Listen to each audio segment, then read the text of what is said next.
அனைவருக்கும் வணக்கம். என் லைஃப்பில் இந்த மாதிரி ஒரு பெயின்ஃபுல்லான ஒரு சுச்சுவேஷனை நான் ஃபேஸ் பண்ணதே கிடையாது. மனசு முழுக்க வலி வலி மட்டும்தான். இந்த சுற்றுப்பயணத்தில் என்னென்ன மக்கள் பார்க்க வராங்க, அதுக்கு ஒரே ஒரு காரணம் தான் அவங்க என் மேலே வச்சிருக்கிற அன்பும் பாசம்.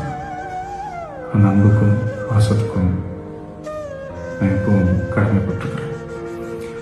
அதனால தான் இந்த சுற்றுப்பயணத்தில் மற்ற எல்லா விஷயங்களையும் தாண்டி மக்களுடைய சேஃப்டி, அதில் எந்த காம்ப்ரமைஸும் பண்ணிடக்கூடாதுன்றதுக்காக தான் அது என் மனசில் ரொம்ப ஆழமாக இருக்கும் அந்த எண்ணம்.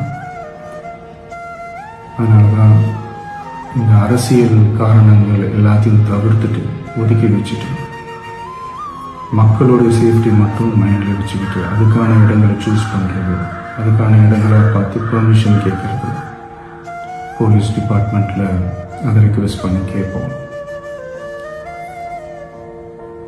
ஆனால் நடக்கக்கூடாதது நடந்துருச்சு.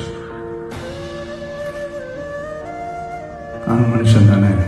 அந்த நேரத்தில் அத்தனை பேர் பாதிக்கப்பட்டு இருக்கும்போது எப்படி அந்த ஊரை விட்டுட்டு என்னால் கிளம்பி வர முடியும்?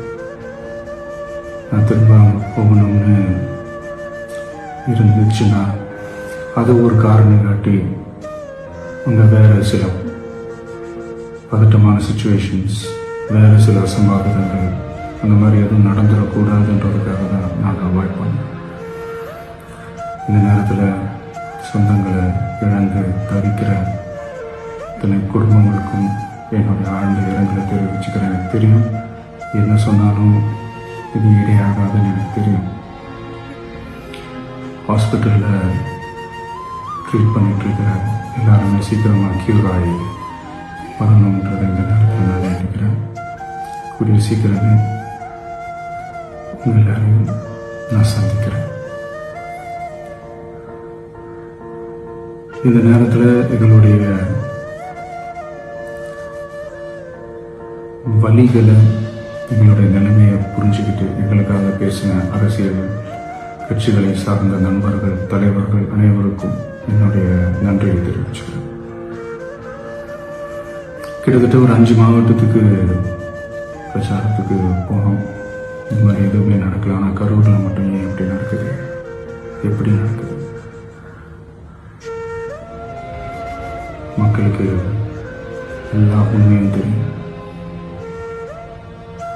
மக்கள் எல்லாத்தையும் பார்த்துக்கிட்டு இருக்கிறாங்க.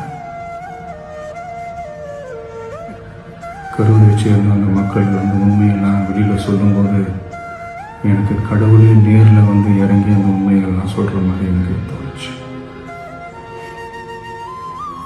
சீக்கிரமே எல்லா உண்மைகளும் வெளியில் வரும்.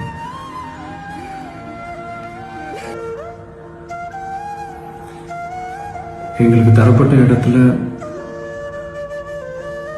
நாங்கள் போய் அந்த ஸ்பாட்டில் இருந்து நாங்கள் பேசிட்டோம். அதை தாண்டி எந்த தவறும் எங்கள் சைடில் நாங்கள் எதுவும் செய்யலை. பட் இருந்தாலும் எங்கள் கட்சியை சேர்ந்த நிர்வாகிகள், தோழர்கள் மேலே எஃப்ஐஆர், அது மட்டும் இல்லை சோஷியல் மீடியாவை சேர்ந்த நண்பர்கள், தோழர்கள் அவங்க மேலே எஃப்ஐஆர்லாம் போட்டு பிடிச்சிட்டு இருக்கிறாங்க.